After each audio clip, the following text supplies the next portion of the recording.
భానుమూర్తి గారు. ఏమిటి ఏమిటి సార్, ఏదైనా శుభవార్త? శుభవార్త నీకు కాదు, మీ బాబాయ్ గారికి. నాకు శుభవార్త. అవును, మీరు తెలుగుల వాళ్ళైతే చెప్పుకొని చూద్దాం. బాబాయ్ అర్జెంట్ గా నువ్వు 1000 పట్టుకో. తల్లిదండ్రుల నుంచి ఆస్తిపాస్తులు సంక్రమిస్తాయి గాని ఇదేమిటయ్యా నీకు దిక్కుమాలిన అలవాటు వచ్చింది? అబ్బా బాబాయ్, నువ్వు 1000 పట్టుకో. 1000 పట్టుకుంటే భాగ్యలక్ష్మి లాటరీ వచ్చినట్టు, మరో 1000 పట్టుకుంటే నీకు మార్వాడి అప్పు తీరినట్టు. చచ్చా, ఇదేమిటయ్యా, ఇంతకు మించి మీకేం శుభవార్త లేవా? ఇంతకంటే మంచి శుభవార్త ఉంటుంది. అబ్బా నువ్వు పట్టుకో బాబాయ్. ఆహా, భాగ్యలక్ష్మి భాగ్యలక్ష్మి కాదు, రాజ్యలక్ష్మి. ఏమిటి రాజావురికి హడావుడు చేస్తున్నాడు? శుభవార్త అంటే భాగ్యలక్ష్మి లాటరీ అనుకుంటున్నాడు. అదేమిటో చెప్పండి అబ్బాయి గారు. గుండెల మీద చేసుకోండి, చెప్పేస్తాను. అబ్బా వేసుకున్నాం, చెప్పండి సార్. ఇన్ని సంవత్సరాలుగా మీకు దూరంగా పిచ్చాసుపత్రిలో ఉన్న మీ భార్య రాజ్యలక్ష్మి గారు వచ్చారు.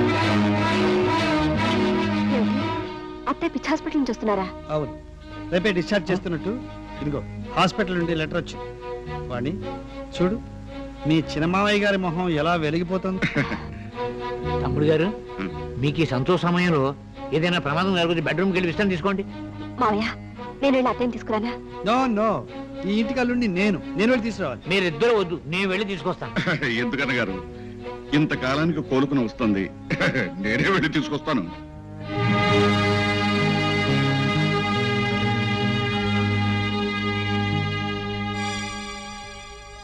చెప్పిందంతా గుర్తుందిగా.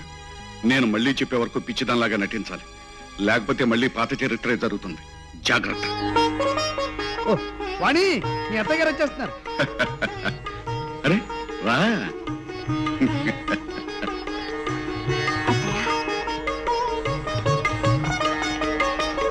కమాన్ కమాన్,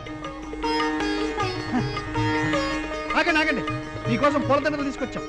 వారి మెడలో మీరు, మీ మెడలో వారు దండలేసుకుని పేర్లు చెప్పి మరీ వెళ్ళారు. అవును, వేసుకోండి బాబాయ్. ఆహా బాబాయ్, ఆది దంపతుల్లో ఉన్నారనుకో. కానీ ఇది దండలు మార్చుకుని ఆనందించవలసిన సమయం కాదు నాయన.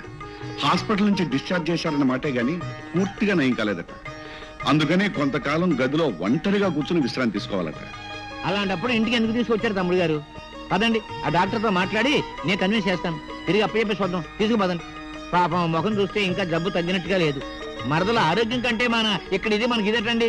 రామచంద్రయ్య గారు, మీరు మరీ మతి లేకుండా మాట్లాడుతున్నారు.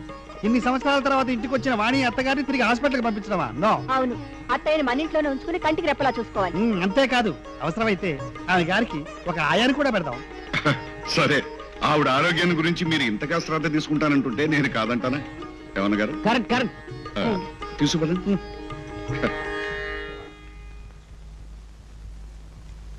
భానుమూర్తి గారు. ఏం బాబు? మన రాజ్యలక్ష్మి గారికి పని మనిషి విషయంలో ఏం ఆలోచించారు? మేమే ఇక్కడ బేవర్స్ గా పడి తింటున్నాం, ఇంకా నా భార్యకి పని మనిషి ఎందుకు బాబు? ఎంత మాట, ఎంత మాట! ఈ మాట మన వాణి వినుంటే నిజంగా ఆత్మహత్య చేసుకుని ఉండేది. బాబు గారు, ఎవరమ్మా నువ్వు? నా పేరు సీతండి. ఈ ఇంట్లో ఏదైనా పనిపిస్తారేమోనని అడుగుదామని వచ్చాను. ఏమీ లేదు, వెళ్ళమ్మా. అలా అనకండి బాబు గారు. వీడు నా కడుపును పడ్డాక వాళ్ళ నాన్న నన్ను మోసం చేసి వెళ్ళిపోయాడు. బతికి చెడిన దాన్ని బజార్లో అడుక్కోలేను. ఈ ఇంట్లోనే పడుంటాను. ఏదైనా పనిపించండి బాబు గారు. లేదని చెప్పాను కదమ్మా, వెళ్ళు. నువ్వు వెళ్ళి అలా వరండాలో నిలబడమ్మా, నేను మాట్లాడతాను. ఇంకా మాట్లాడేదేంటి అబ్బాయి గారు? ముక్కు మొహం తెలియని మనిషిని తీసుకొచ్చి ఇంట్లో ఎలా పెట్టుకుంటాం? పైగా కేర్ ఆఫ్ అడ్రస్ లేకుండా ఓ బిడ్డను కూడా కన్నదట. అందుకే నేను చెబుతున్నాను, ఇలాంటి పిల్ల అయితే అణిగి మణిగి పడి ఉంటుంది. పైగా మన ఇంట్లో పెళ్లిగాని మగ పిల్లలు 2 ఉన్నారు. పెళ్లిగాని పని పిల్లని పెట్టుకుంటే మనం ఊబిలో దిగినట్టే. పిల్ల తల్లి అయితే మన వాళ్ళు కన్నెత్తి కూడా చూడరు. ఏమంటారు? కరెక్టే, ఇది పాయింటే. ఎట్లాగూ మనం పని మనిషి కావాలనుకున్నాం కదా. రాజా, ఆ పిల్లని ఈ పూటే పనిలో చేరమని చెప్పు. అలాగే. నువ్వెవరి దగ్గర పని మనిషిగా చేరలేదు. నీ అత్తగారికి సేవలు చేస్తూ వ్యసనాలకు అలవాటు పడ్డ నీ భర్తను దారికి తెచ్చుకుని నీ కాపురాన్ని చక్కదిద్దుకో. ఒక మనిషిని భయపెట్టి భార్యతో కాపురం చేయించలేం కదా. నువ్వు అతనికి అతి దగ్గరగా ఉండి అతను నిన్ను అర్థం చేసుకుని ఇలా ప్రవర్తిస్తావని, అందుకు ఇది మంచి అవకాశం అని ఆలోచించే నిర్ణయానికి వచ్చాను.